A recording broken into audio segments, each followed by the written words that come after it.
భవ్య news కి స్వాగతం. ముందుగా హెడ్లైన్స్.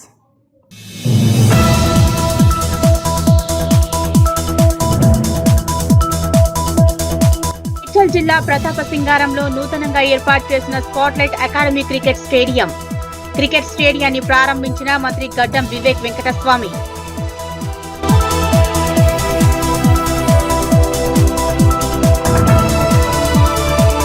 రామయ్యంపేట మంజీరా విద్యాలయంలో ఘనంగా జాతీయ సైన్స్ దినోత్సవం కార్యక్రమానికి ముఖ్య అతిథిగా హాజరైన మండల విద్యాధికారి శ్రీనివాస్, రెవెన్యూ తహసీల్దార్ రజనీ కుమారి.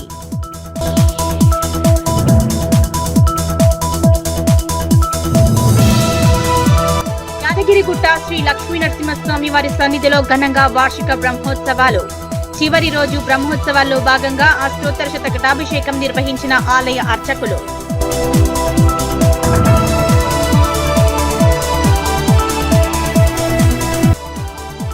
రామయ్యంపేట మండలం జాన్సీ లింగాపూర్ గ్రామ శివారులో అక్రమ ఇసుక సీజ్ చేసిన తహసీల్దార్. సీజ్ చేసిన ఇసుకను వేలంపాట నిర్వహించిన రజనీ కుమారి.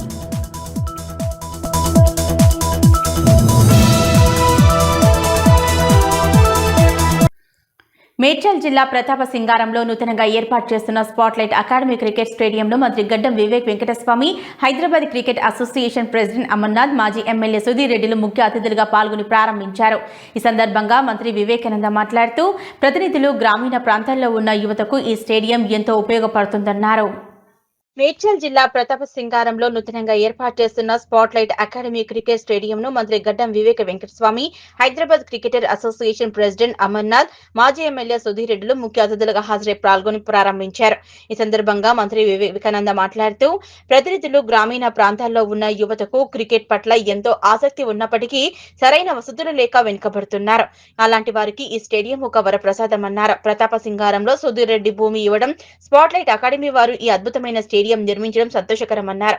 గ్రామాల్లో పిల్లలకు క్రికెట్ ఆడాలని ఉత్సాహం ఉంటుంది, కానీ ఫెసిలిటీస్ ఉండవు. ఇలాంటి గ్రౌండ్స్ వల్ల వారికి ఎంతో మేలు జరుగుతుంది. హైదరాబాద్ క్రికెట్ అసోసియేషన్ తరఫున కూడా పూర్తి సహకారం అందిస్తాం.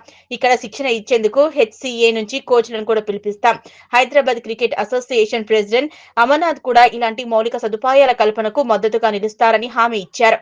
హైదరాబాద్ చుట్టుపక్కల ప్రాంతాల్లో మరిన్ని క్రీడా ప్రాంగణాలను ఏర్పాటు చేసి భవిష్యత్ క్రికెటర్లను తయారు చేయడమే లక్ష్యంగా అడుగులు వేస్తున్నట్లు అకాడమీ నిర్వాహకులు తెలిపారు. ఈ క్రీడాకారులు ఈ అవకాశాన్ని సద్వినియోగం చేసుకుని జాతీయ, అంతర్జాతీయ స్థాయిలో రాణించాలని పలువురు ప్రముఖులు ఆకాంక్షించారు. సింగారంలో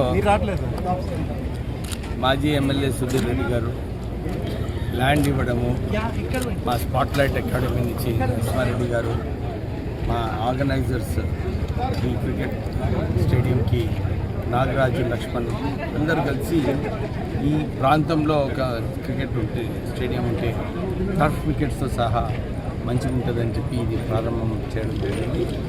ఈ క్రికెట్ని గ్రామాలలో ఏదైతే ఉత్సాహం ఉందో పిల్లలకు ఆడాలని, కానీ ఫెసిలిటీస్ లేవు. ఇలాంటి గ్రౌండ్స్ చాలా ఉపయోగపడతాయి. అందరినీ కూడా ఇది వాడాలని చెప్పి సూచన ఇవ్వడం జరిగింది. హైదరాబాద్ క్రికెట్ అసోసియేషన్ కూడా మా ప్రెసిడెంట్ గారు అమర్నాథ్ గారు ఇదే చెప్పినారు. అన్ని చోట్ల కూడా మేము ఎంకరేజ్ చేస్తామని చెప్పి వారు మాట ఇవ్వడం జరిగింది. సో ఇలాంటి గ్రౌండ్స్ చాలా చోట్ల కూడా హైదరాబాద్ సరౌండింగ్లో స్థాపించడం జరిగింది. క్రికెటర్స్ అందరూ కూడా ఈ ఫెసిలిటీస్ ఉపయోగించుకోవాలి. HCA నుంచి కూడా కోచ్లు ట్రైనింగ్ కూడా HCA నుంచి ఇవ్వడానికి సిద్ధంగా ఉన్నారు. సో ఇలాంటి గ్రౌండ్స్ వచ్చినప్పుడు క్రికెట్ అసోసియేషన్ కూడా ముందుకు జాతీయ సైన్స్ డేను పురస్కరించుకుని రామయ్యంపేట మంజీరా విద్యాలయంలో జాతీయ సైన్స్ దినోత్సవాన్ని ఘనంగా నిర్వహించారు. నోబెల్ బహుమతి అందుకున్న సర్ సివి రామన్ ఎఫెక్ట్ కనుక్కున్న రోజు సందర్భంగా సైన్స్ దినోత్సవాన్ని జరుపుకోవడం జరుగుతుందని మండల విద్యాధికారి శ్రీనివాస్, మండల రెవెన్యూ తహసీల్దార్ రజనీ కుమారి, డాక్టర్ తిరుపతి ముఖ్య అతిథులుగా హాజరై సైన్స్ ఎగ్జిబిషన్ ప్రారంభించారు. జాతీయ సైన్స్ డేను పురస్కరించుకుని రామయ్యంపేట మంజీరా విద్యాలయంలో జాతీయ సైన్స్ దినోత్సవాన్ని ఘనంగా నిర్వహించారు. నోబెల్ బహుమతి అందుకున్న సర్ సివి రామన్ ఎఫెక్ట్ కనుక్కున్న రోజు సందర్భంగా సైన్స్ దినోత్సవాన్ని జరుపుకోవడం జరుగుతుందని మండల విద్యాధికారి శ్రీనివాస్, మండల రెవెన్యూ తహసీల్దార్ రజనీ కుమారి, డాక్టర్ తిరుపతి ముఖ్య అతిథులుగా హాజరై సైన్స్ ఎగ్జిబిషన్ ప్రారంభించారు. పాఠశాల కరెస్పాండెంట్ జితేందర్ రెడ్డి వచ్చిన అతిథులను శాలువా, మెమెంటోలతో ఘనంగా సన్మానించారు. ఈ సందర్భంగా వారు మాట్లాడుతూ నేటి బాలంలో ఎంతో విజ్ఞానం దాగి ఉందని ఉందని, వీరే రేపు కాబోయే శాస్త్రవేత్తలని, ఇప్పుడు ప్రతిదీ ఎలా వచ్చింది, ఏ విధంగా పనిచేస్తుంది అనేటటువంటి ఆలోచనతో ఉన్నారన్నారు. రేపు కాబోయే శాస్త్రవేత్తలని తరగతి గది పుస్తకాల్లో చదువుకుంటున్నటువంటి విషయాలను నిత్య జీవితంలో ఏ విధంగా ఉపయోగించాలో నేర్చుకుంటారు. అలాగే సైంటిఫిక్ థింకింగ్ ఎలా చేయాలని ఉదాహరణతో వివరించారు.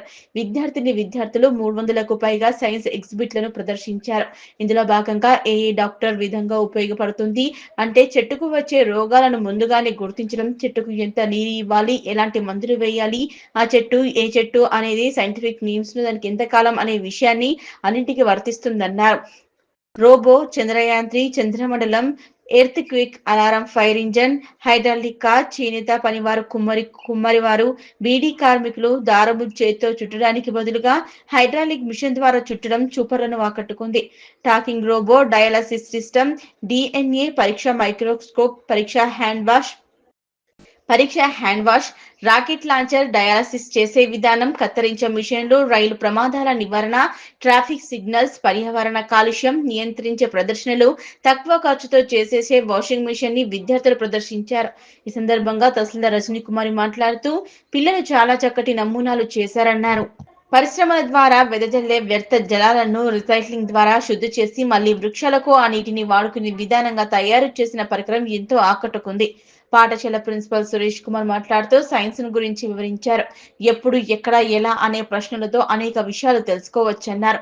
గాలి, నీరు, నిప్పు ఇవి లేనిదే మానవ మనుగడ లేదని, కాలుష్యం లేకుండే చూసుకోవాలని, ప్లాస్టిక్ నివారించాలని తెలిపారు. కరస్పాండెంట్ జితేందర్ రెడ్డి, వాసవి మాట్లాడుతూ మంచిర్యాల పాఠశాలలో ప్రతి సంవత్సరం జాతీయ సైన్స్ దినోత్సవాన్ని ఘనంగా నిర్వహించడం జరుగుతుందని, విద్యార్థుల యొక్క ఆలోచన రేకెత్తించడం కోసం వారిలో ఎంతో మంది బాల శాస్త్రవేత్తలు ఉన్నారని, వారే రేపటి తరాలలో ఎన్నో ఆవిష్కరణలు చేసి గొప్పవారవుతారన్నారు. విద్యార్థుల్లో దాగి ఉన్న సృజనాత్మకతను వెలికి తీయడానికి ఇలాంటి కార్యక్రమాలు ఎంతగానో దోహదపడతాయన్నారు. ఆదిమానవులు నివసించే గుహ, వ్యవసాయం, ప్లాస్టిక్ నివారణ, ఏఐ డాక్టర్, పిల్లల గేమింగ్ విధానంలో మంచి ఆహారాన్ని తీసుకుంటే నిచ్చెన ఎక్కి పైకి వెళ్తారని, ఆరోగ్యం, ఆయుష్ పెరుగుతుందని, చెడు అలవాట్లకు జంక్ ఫుడ్, శీతల పానీయాలు లాంటివి తాగితే, మ్యాగీ, పిస్తా లాంటి ఆహారాన్ని తింటే పాము మింగినట్టు కైలాసంలో కిందికి వెళ్తారని చక్కగా వివరించారు.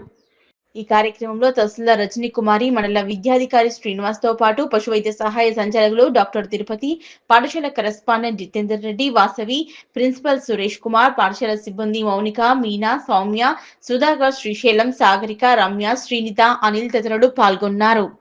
ఈరోజు స్థానిక మంజీరా విద్యాలయంలో రామాయంపేటలో ఘనంగా జాతీయ సైన్స్ దినోత్సవాన్ని జరుపుకున్నాము.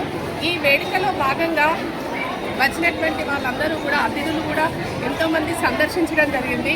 ఎంఈఓ సార్ గారు, ఎంఆర్ఓ మేడం గారు, తర్వాత వెటర్నరీ డాక్టర్ తిరుపతి గారు మా పాఠశాలకు వచ్చి విద్యార్థులందరూ 300లకు పైగా ఎగ్జిబిషన్లను చేశారు.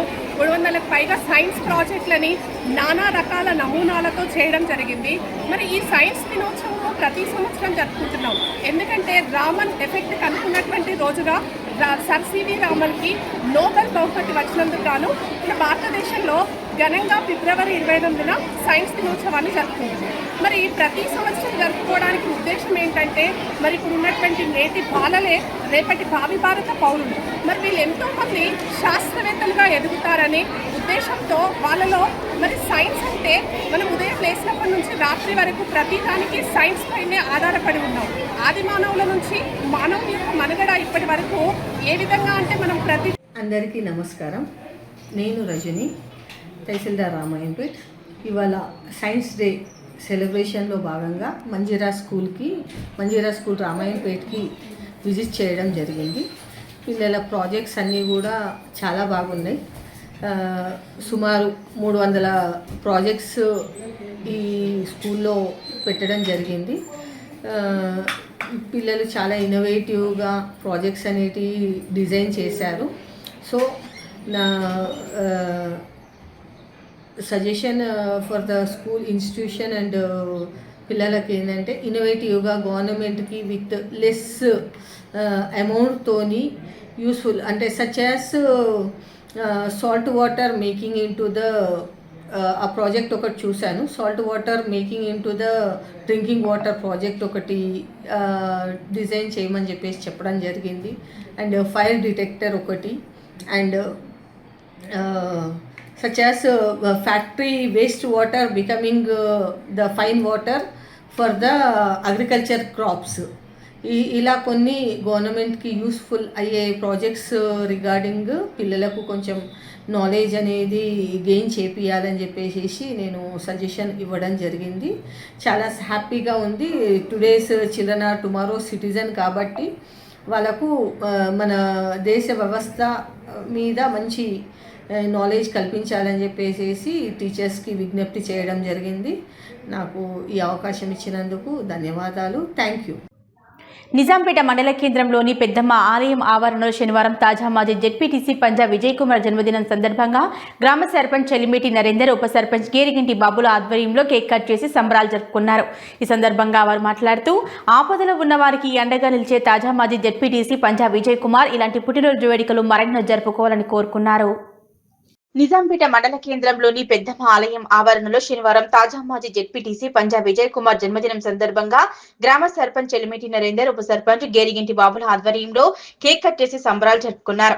ఈ సందర్భంగా వారు మాట్లాడుతూ ఆపదలో ఉన్న వారికి అండగా నిలిచే తాజా మాజీ జెడ్పీటీసీ పంజా విజయ్ కుమార్ ఇలాంటి పుట్టినరోజు వేడుకలు మరెన్నో జరుపుకోవాలని, ఆ పెద్దమ్మ తల్లిని వేడుకుంటూ రానున్న రోజుల్లో ఉన్నత పదవులు అధిరోహించాలని ఆకాంక్షించారు. మరోసారి నిజాంపేట మండల గ్రామ ప్రజల తరపున జన్మదిన శుభాకాంక్షలు తెలియజేశారు. ఈ కార్యక్రమంలో వార్డు సభ్యులు ప్రశాంత్, గ్రామస్తులు చెల్మేటి శివప్రసాద్, కిషోర్ గౌడ్, మల్లేశం, గురుగుల సుధాకర్, తిరుపతి, నవీన్, మహేష్, ప్రశాంత్, స్వామి, అరవింద్ కుమార్ తదితరులు పాల్గొన్నారు. గ్రామంలో తాజా మాజీ పంజా విజయ్ కుమార్ గారి జన్మదిన శుభాకాంక్షలు మరియు అలాగే పెద్దమ్మ గుడి వద్ద ఈరోజు అనే జన్మదిన సందర్భంగా కేక్ కట్ చేయడం జరిగింది. ఆయనకు ఎల్లవేళలా ఎప్పుడు పెద్దమ్మ ఆశీస్సులు కలగాలని మనస్ఫూర్తిగా కోరుకుంటూ మరొకసారి నిజాంపేట గ్రామ తరపు నుంచి జన్మదిన శుభాకాంక్షలు. బర్త్డే గురించి కేక్ కట్ చేయడం జరిగింది. మా పాలకవర్గము ప్రజల ఆధ్వర్యంలో కేక్ కట్ చేయడం జరిగింది. ఈ పెద్దమ్మ దయ విజయాల మీద ఉండాలని కోరుకుంటున్నాం. మెదక్ జిల్లా వెల్దుర్తి మండలం బండంపోసనపల్లి ప్రభుత్వ పాఠశాలలో శనివారం జాతీయ సైన్స్ డే దినోత్సవాన్ని ఘనంగా నిర్వహించారు. జాతీయ సైన్స్ దినోత్సవం సందర్భంగా ఏర్పాటు చేసిన సైన్స్ ఫేర్ను స్థానిక సర్పంచ్ ప్రారంభించారు. మెదక్ జిల్లా వెల్దుర్తి మండలం బండపోసన్పల్లి ప్రభుత్వ పాఠశాలలో శనివారం జాతీయ సైన్స్ దినోత్సవాన్ని ఘనంగా నిర్వహించారు. జాతీయ సైన్స్ దినోత్సవం సందర్భంగా ఏర్పాటు చేసిన సైన్స్ ఫేర్ ను స్థానిక సర్పంచ్ ప్రారంభించారు. సైన్స్ ఫేర్ సందర్భంగా వివిధ ప్రాజెక్టులను తయారు చేసిన విద్యార్థులు ఎగ్జిబిషన్లు ప్రదర్శించారు. విద్యార్థుల ప్రదర్శనలు ఎంతగానో ఆకట్టుకున్నాయి. విద్యార్థుల్లో దాగి ఉన్న సృజనాత్మకతను వెలికితీయడం కోసం ఈ సైన్స్ ఫేర్ ఎంతగానో ఉపయోగపడుతుందన్నారు. ఈ కార్యక్రమంలో శెట్టిపల్లి, ఎదులపల్లి, రామేపల్లి గ్రామానికి చెందిన పాఠశాలల విద్యార్థులు, ఉపాధ్యాయులు పాల్గొన్నారు.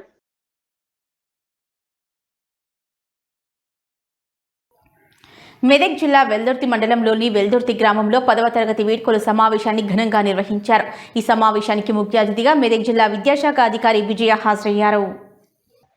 మెదక్ జిల్లా వెల్దుర్తి మండలంలోని వెల్దుర్తి గ్రామంలో 10వ తరగతి వీడ్కోలు సమావేశం నిర్వహించారు. ఈ సమావేశాన్ని ఉద్దేశించి మెదక్ జిల్లా విద్యాధికారి విజయ మాట్లాడుతూ, ఇక్కడ నేర్చుకున్న విద్య, మీరు పొందిన అనుభవం మీ భవిష్యత్తుకు మంచి మార్గదర్శకాలని, మీరు మీ కలలను సాకారం చేసుకోవడానికి, మీరు ఎన్నో విజయాలు సాధించడానికి మీ పాఠశాల మీకు అండగా ఉంటుందని విద్యార్థులను ఉద్దేశించి మాట్లాడారు. పాఠశాల ప్రధానోపాధ్యాయులు సాంబయ్య మాట్లాడుతూ, 10వ తరగతి విద్యార్థులైన మీరు పాఠశాలకు తెచ్చిన ప్రగతి, మీరు చూపించిన క్రమశిక్షణ, మీరు సాధించిన విజయాలు మా అందరికీ గుర్తుండిపోతాయన్నారు. మీరు మన పాఠశాలకు అందించిన గౌరవం, మీరు చూపిన ప్రతిభ మనందరికీ అర్థమైంది. ఈ వీడ్కోలు సమావేశంలో పాఠశాల ప్రధానోపాధ్యాయులు సాంబయ్య మరియు మెదక్ జిల్లా విద్యాధికారి విజయలక్ష్మి, జిల్లా యువజన మరియు క్రీడల అధికారి గంగాల రమేష్, పాఠశాల విద్యా కమిటీ చైర్మన్ మాధురి, అలాగే పాఠశాల ఉపాధ్యాయులు Venkataswamy, Srinivas, Narasimhareddy, Kadir, Amulya, Archana, Vijay, Mohan, Jayasudha, Shailaja, Navaneetha, Ramu, Charles, Padmada, Sunitha, Vanisri, Venkatreddy, Dhanraj, Renuka, Radhika, CRP Raju, PT I Yadagiri, ఇతర ఉపాధ్యాయులు పాల్గొన్నారు. ఏదైతే గత 10 సంవత్సరాలుగా పాఠశాల విద్యను అభ్యసించి నెక్స్ట్ ఈ 10వ తరగతి పరీక్షలు రాయబోతున్నటువంటి విద్యార్థులకు శుభాభినందనలు తెలియజేస్తూ, మీరు గత 10 సంవత్సరాల నుండి పాఠశాల విద్యను అభ్యసించి 10వ తరగతిలో పాస్ అయి కళాశాల స్థాయికి వెళ్ళడం జరుగుతుంది. కళాశాల స్థాయి అనేది మన 10వ తరగతిలో 10వ లాస్ట్ స్టేజ్. మరి దీంట్లో కామన్ గా 9వ తరగతి విద్యార్థులు 10వ తరగతి విద్యార్థులకు ఇచ్చేటువంటిదే పండుగ మన ఫేర్వెల్. మరి ఈ ఫేర్వెల్ దానికంటే ముందు మేడం చెప్పడం జరిగింది, విద్యార్థులు కూడా చెప్పడం జరిగింది. నేను వచ్చి కూడా గత 8 సంవత్సరాల్లో ఏ 10వ తరగతి విద్యార్థులకి ఇవ్వనటువంటి ఛాయిస్ ఈరోజు మీకు ఇవ్వడం జరిగింది అన్న. ఎందుకు చెప్పండి? మీరు గత విద్యా సంవత్సరంలో చదువుతున్నటువంటి విద్యార్థుల కంటే మీరు ఒక మంచి బ్యాచ్గా నేను అనుకుంటున్నాను, మా పాఠశాల ఉపాధ్యాయులు అనుకుంటున్నాను. ఎందుకంటే లాస్ట్ సెషన్లో ఉన్నటువంటి బ్యాచ్లో ఉన్నారు ఒక 20-50%, కానీ మిగతా పర్సంటేజ్ మేము వారు ఇవ్వాలంటే కూడా నేను ఇచ్చేటువంటి పరిస్థితుల్లో లేకపోయాను. ఒక పరిస్థితిలో కూడా పిల్లలకు కూడా లాస్ట్ చివరిగా ఎందుకు ఇవ్వద్దు అనే ఉద్దేశంతో లాస్ట్లో నేను మాత్రమే ఏర్పాటు చేయడం జరిగింది. కానీ నేను మా స్టాఫ్తో డిస్కస్ చేసి ఈసారి ఉన్నటువంటి విద్యార్థులు ఒక మంచి స్థానంలో ఉండేటువంటి వెళ్ళడానికి వెళ్తున్నారు కాబట్టి ఒక మంచి మెమోరీస్గా మిగిలాలనేటువంటిదే ఒక మా కోరిక. అందుగురించే మీకు ఇటువంటి ఛాయిస్ ఇవ్వడం జరిగింది. మీరు టీచర్స్ ఎప్పుడైనా మేము 4:15 అయిందంటే మేము పోయేవాళ్ళం. మేము లాస్ట్ ఇయర్ వెళ్తే కూడా 4:45 క్లోజ్ చేసేవాళ్ళం. కానీ ఇప్పుడు ఎందుకు క్లోజ్ చేస్తలేం? మీ రైట్. మీరంతా రామయ్యంపేట మండలం ఝాన్సీ లింగాపూర్ గ్రామ శివారులో అక్రమంగా నిల్వ ఉంచిన ఇసుకను డిసెంబర్ 30వ తేదీన తహసీల్దార్ రజనీ కుమారి రామయ్యంపేట తహసీల్దార్ కార్యాలయానికి తరలించారు. తరలించిన ఇసుకను నేడు వేలంపాట వేయడంతో వేలంపాటలో 6 పాల్గొని 43,000 రూపాయలకు రామయ్యంపేట పట్టణానికి చెందిన మల్లారెడ్డి స్వాధీనం చేసుకున్నారు. రామయ్యంపేట మండలం ఝాన్సీ లింగాపూర్ గ్రామ శివారులో అక్రమంగా నిల్వ ఉంచిన ఇసుకను డిసెంబర్ 30వ తేదీ తహసీల్దార్ రజనీ కుమారి రామయ్యంపేట తహసీల్దార్ కార్యాలయానికి తరలించారు. తరలించిన ఇసుకను నేడు వేలంపాట వేయడంతో వేలంపాటలో 6 పాల్గొని 43,000 రూపాయలకు రామయ్యంపేట పట్టణానికి చెందిన మల్లారెడ్డి స్వాధీనం చేసుకున్నారు. ఈ సందర్భంగా తహసీల్దార్ రజనీ కుమారి మాట్లాడుతూ అక్రమంగా నిల్వ ఉంచిన ఇసుక డంపును సీజ్ చేసి నేడు వేలం వేయడం జరిగిందని, వేలంపాటలో 43,000 రూపాయలకు రామయ్యంపేట పట్టణానికి చెందిన వ్యక్తి స్వాధీనం చేసుకోవడం జరిగిందని, వాటా చట్టానికి విరుద్ధంగా ఇసుక మట్టి తరలిస్తే వారిపై కేసులు నమోదు చేయడం జరుగుతుందన్నారు. తరలిస్తున్న వాహనాలపై కూడా కేసులు నమోదు చేయడం జరుగుతుందని హెచ్చరించారు. ఈ కార్యక్రమంలో తహసీల్దార్ రజనీ కుమారి, డిప్యూటీ తహసీల్దార్ నవీన్ కుమార్, ఆర్ఐలు గోపి, గౌస్ మొయినుద్దీన్, రెవెన్యూ సిబ్బంది పాల్గొన్నారు. అందరికీ నమస్కారం. నేను రజని, తహసీల్దార్ రామయ్యంపేట్. ఇవాళ మనము ఝాన్సీ లింగాపూర్లో డిసెంబర్ 30 రోజు సీజ్ చేసిన ఇసుకను ఇవాళ వేలంపాట తహసీల్ ఆఫీస్లో ఉదయం 11 గంటలకు నిర్వహించడం జరిగింది. సుమారు 12 ట్రాక్టర్లు ఇసుక అనేది మనం సీజ్ చేయడం జరిగింది. ఆ ఇసుకకు గాను ప్రభుత్వం ఒక ధర 30,000 రూపాయలు. దాంట్లో మనకు 6 మెంబర్స్ బిడ్డర్స్ ప్రజెంట్ అయ్యారు. 6 పార్టిసిపెంట్స్ ఆక్షన్లో పాల్గొనడం జరిగింది. దాంట్లో మనకు 43,000 రూపాయలు ఆప్షన్ అమౌంట్గా ఫైనల్ అయింది. ఆ అమౌంట్ అంతా కూడా ప్రాపర్ హెడ్ ఆఫ్ అకౌంట్స్లో ఆ బిడ్డర్స్ లాస్ట్ ఎవరైతే బిడ్డర్ ఉన్నారో పర్మిషన్ అనేది ఇవ్వడం జరుగుతుంది. మరో ముఖ్య విషయం ఏంటంటే శాండ్ మైనింగ్ అనేది తప్పు. అది ఎవరైనా కూడా ఇల్లీగల్గా ట్రాన్స్పోర్టేషన్ చేసినట్లయితే మాత్రము ఖచ్చితంగా శాండ్ సీజ్ చేసి కేసు చేయబడుతుంది. అండ్ ద వెహికల్ ఓనర్ పైన కూడా కేసు చేయబడుతుంది అని చెప్పేసి తెలియజేస్తున్నాను. Thank you. భూభారతి పేరుతో కాంగ్రెస్ ప్రభుత్వం భారీ స్కామ్లకు పూనుకుందన్నారు మాజీ మంత్రి హరీష్ రావు. సెటిల్మెంట్లు అయిన తర్వాత నిషేధిత జాబితా నుంచి భూములను తొలగిస్తుందని ఆరోపించారు. ధరణి మీద అనేక అవాకులు చవాకులు పేలినటువంటి కాంగ్రెస్ ప్రభుత్వం ఈరోజు కొత్తగా భూభారతి అనేటువంటి చట్టాన్ని తెచ్చాం. ఇదేదో ప్రజలకు బాగా మేలు చేస్తుందని చెప్పి ఊదరగొట్టినారు. అది భూభారతి కాదు, అది భూహారతి అయిపోయింది.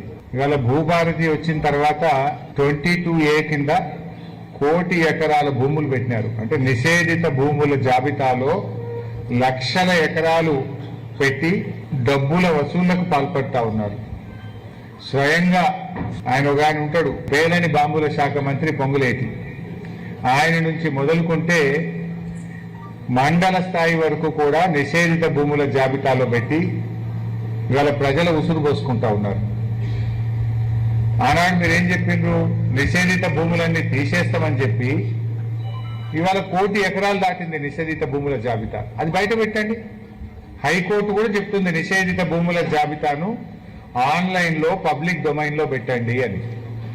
నిజాలు ప్రజలకు తెలుస్తాయి కదా, ఏది పెట్టిండ్రు ఏది పెట్టలేదో తెలుస్తుంది కదా. ఎందుకు నిషేధిత భూముల జాబితా ఆన్లైన్లో పెట్టలేరు? ఎందుకు కొత్తగా మీరు భూములు పెట్టుకుంటూ పోతున్నారు? ఇందులో పెద్ద స్కామ్ జరిగింది. త్వరలోనే అన్ని భూముల వివరాలు బయట పెడతాం. రాష్ట్రంలో ఇదో పెద్ద స్కామ్ జరుగుతుంది. విలువైనటువంటి భూములను గుర్తించి నిషేధిత భూముల జాబితాలో పెట్టడం, సెటిల్మెంట్ కాగానే తీసేయడం. పెట్టుడెందుకు, తీసుడెందుకు?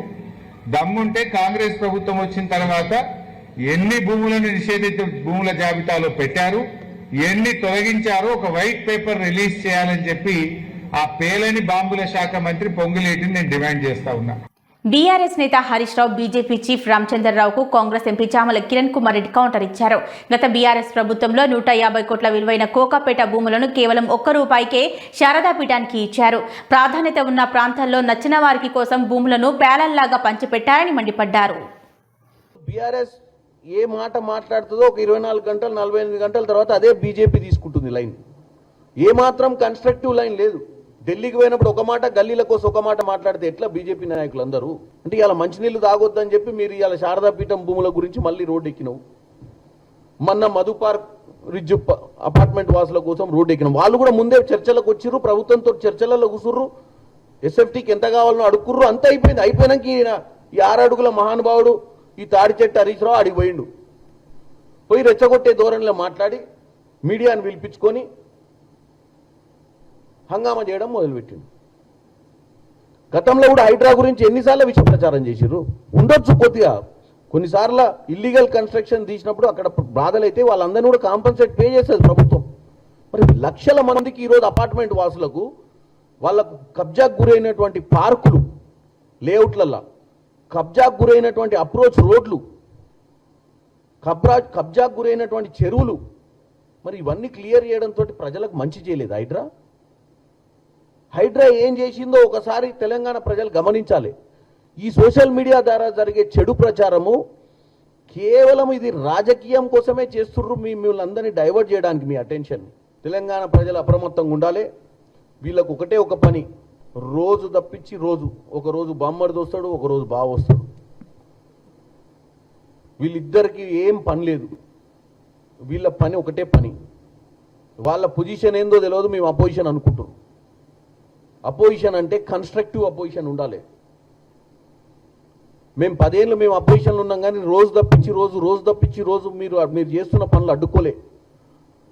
మిమ్మల్ని ప్రజలు ఎన్నుకుర్రు, మీరే పని చేశారన్న ఉద్దేశంతో ఉంటే నిట్టేటను ముంచిపోయారు. మీరు చేసిన పరిపాలన దరిద్ర పరిపాలన కాబట్టి ఆచితూచి చేయాల్సి వస్తుంది. మాకు రూపాయికి చిల్లర పైసల కోసం భూములు దారదత్తం చేసినటువంటి దరిద్ర పాలన మీది. ఫ్యూచర్ ప్రయోజనాల కోసం ఏమాత్రం ఆలోచించకుండా ₹1 మీరు కోకాపేట ప్రాంతంలో. యాదగిరిగుట్ట శ్రీ లక్ష్మీనరసింహస్వామి వారి దేవస్థానంలో వార్షిక బ్రహ్మోత్సవాలు వైభవంగా జరిగాయి. ఫిబ్రవరి 18వ తేదీన మొదలైన బ్రహ్మోత్సవాలు 28వ తేదీ వరకు కొనసాగాయి. చివరి రోజు బ్రహ్మోత్సవాల్లో భాగంగా అష్టోత్తర శతఘటాభిషేకం నిర్వహించారు ఆలయ అర్చకులు. యాదగిరిగుట్ట శ్రీ లక్ష్మీనరసింహస్వామి వారి దేవస్థానంలో వార్షిక బ్రహ్మోత్సవాలు వైభవంగా జరిగాయి. ఫిబ్రవరి 18వ తేదీన మొదలైన బ్రహ్మోత్సవాలు 28వ తేదీ వరకు కొనసాగాయి. చివరి రోజు బ్రహ్మోత్సవాల్లో భాగంగా అష్టోత్తర శతఘటాభిషేకం నిర్వహించారు ఆలయ అర్చకులు. స్వయంభూ నారసింహుడికి వేద మంత్రాలు, మంగళ వాయిద్యాలు, వేద పారాయణాలు, పంచసూక్త పఠనాలతో అష్టోత్తర శతఘటాభిషేకం వైభవంగా నిర్వహించారు. ప్రధాన ఆలయంలో 108 కలశాలను వరుసగా పేర్చి వేద పండితుల మంత్రోచ్చరణలు, పారాయణికుల పారాయణాలు, యజ్ఞికుల ఋత్వికుల మూలమంత్ర మూర్తిమంత్ర హోమాలు, జపాల మధ్య మంగళ వాయిద్యాల నడుమ కలశాలకు ప్రత్యేక పూజలు చేశారు. అనంతరం 108 కలశాల్లో ఉన్న మంత్రజలంతో లక్ష్మీ నారసింహుడికి అభిషేకం నిర్వహించారు. అష్టోత్తర శతఘటాభిషేకంతో ఎండోమెంట్ డైరెక్టర్ హనుమంతరావు, ఆలయ ఈవో భవానీ శంకర్, ఆలయ అనువంశిక ధర్మకర్త నరసింహమూర్తి, ఆలయ అధికారులు, భక్తులు పాల్గొన్నారు.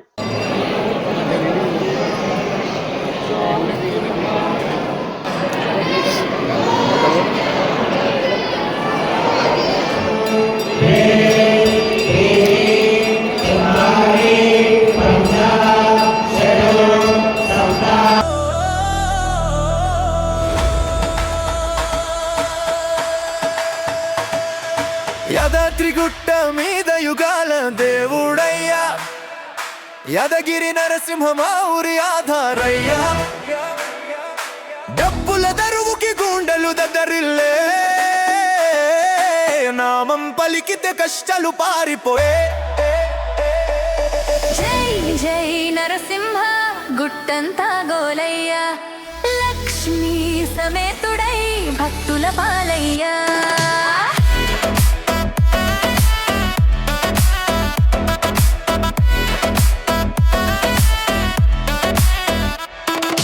గుట్టపై వెలిగే బంగారు గోపురం చూసిన క్షణంలో పోతుంది పాపం వేదల నాదం గాలిలో వినిపించే భక్తుల కోరికలు స్వామి తీర్చే సింహ గర్జనలో శక్తి చూపే చూడగానే మనసుకు ధైర్యం ఇచ్చే జాతర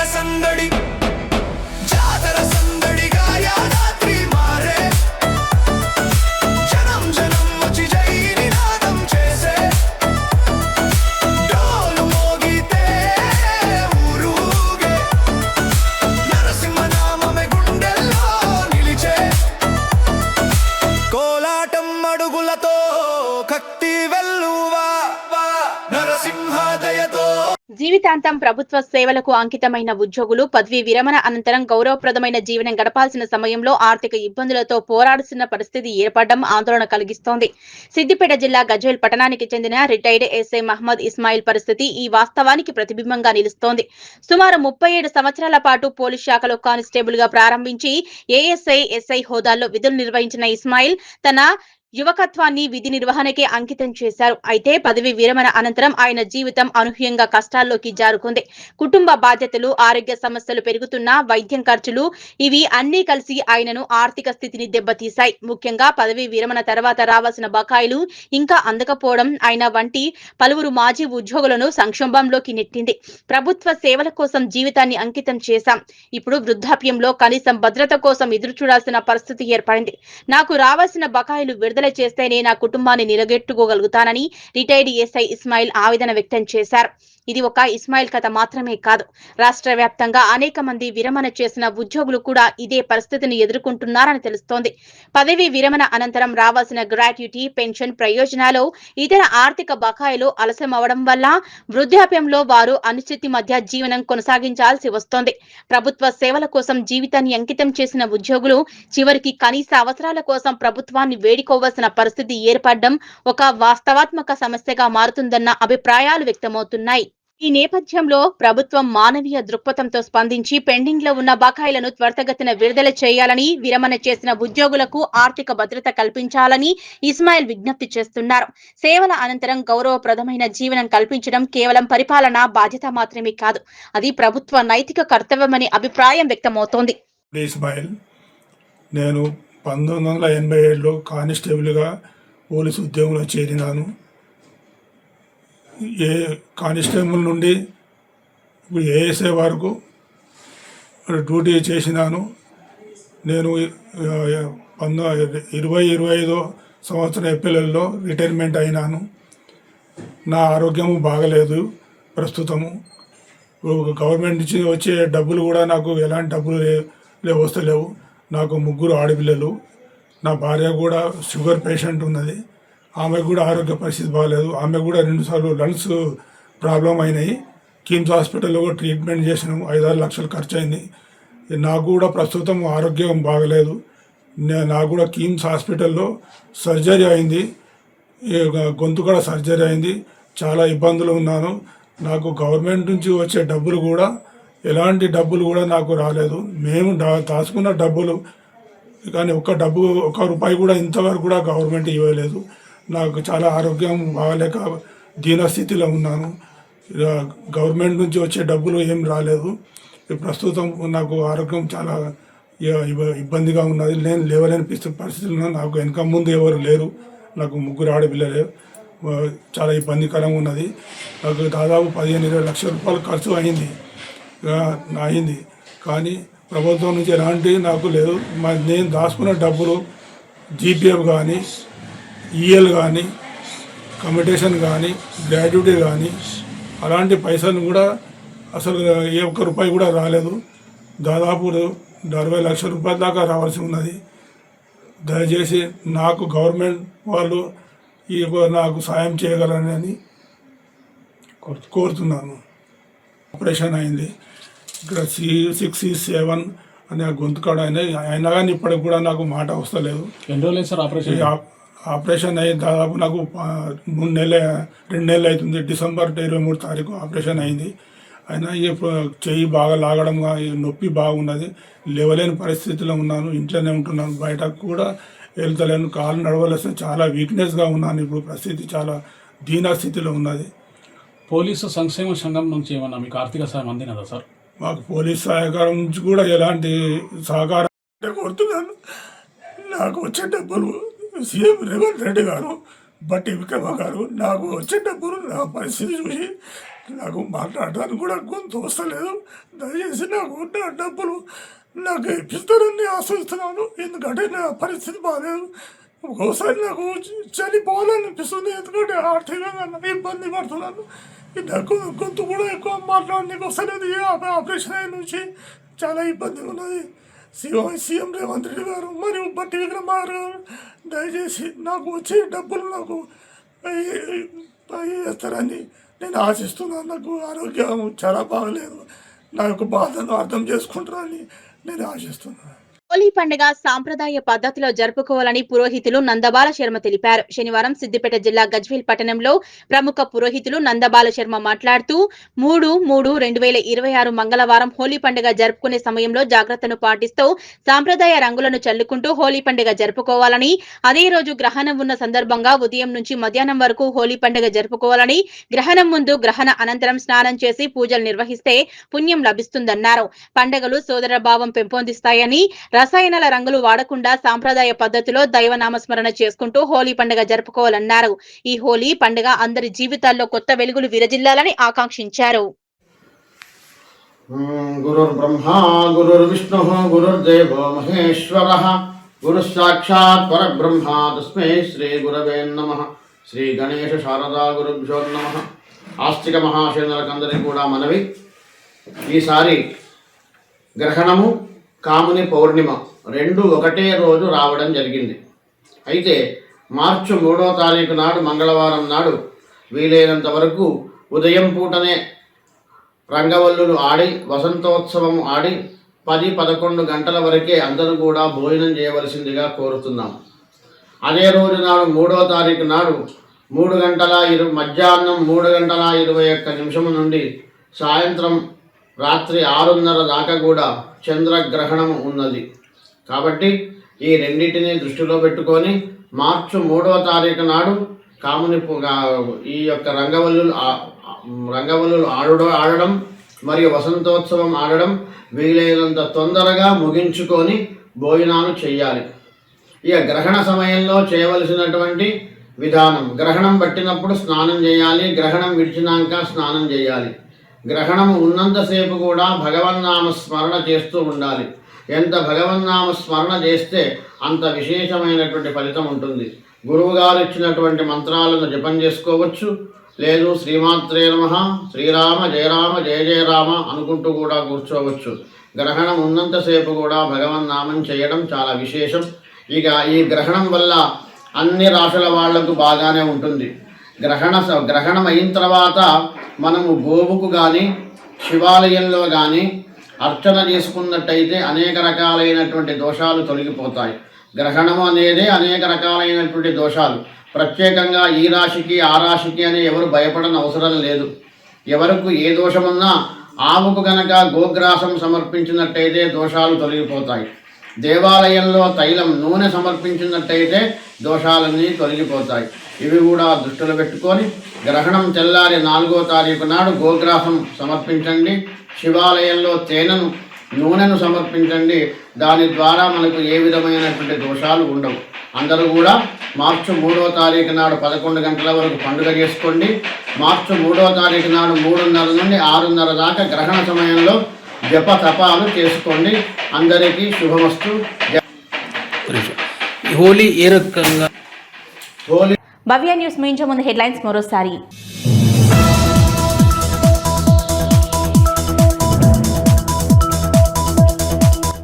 జిల్లా ప్రతాపసింగారంలో నూతనంగా ఏర్పాటు చేసిన spotlight academy cricket stadium. Cricket స్టేడియాన్ని ప్రారంభించిన మంత్రి గడ్డం వివేక్ వెంకటస్వామి.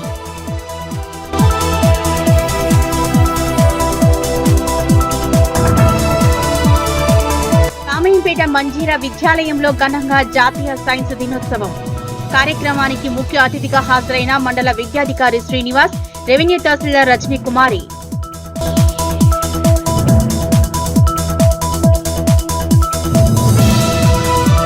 యాదగిరిగుట్ట శ్రీ లక్ష్మీ నరసింహస్వామి వారి సన్నిధిలో ఘనంగా వార్షిక బ్రహ్మోత్సవాలు. చివరి రోజు బ్రహ్మోత్సవాల్లో భాగంగా అష్టోత్తర శతకటాభిషేకం నిర్వహించిన ఆలయ అర్చకులు.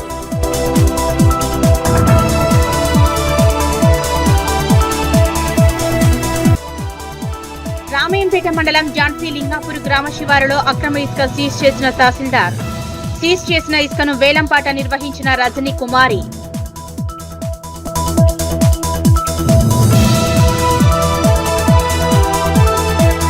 ఇవి ఇప్పటివరకున్న అప్డేట్స్. నమస్కారం.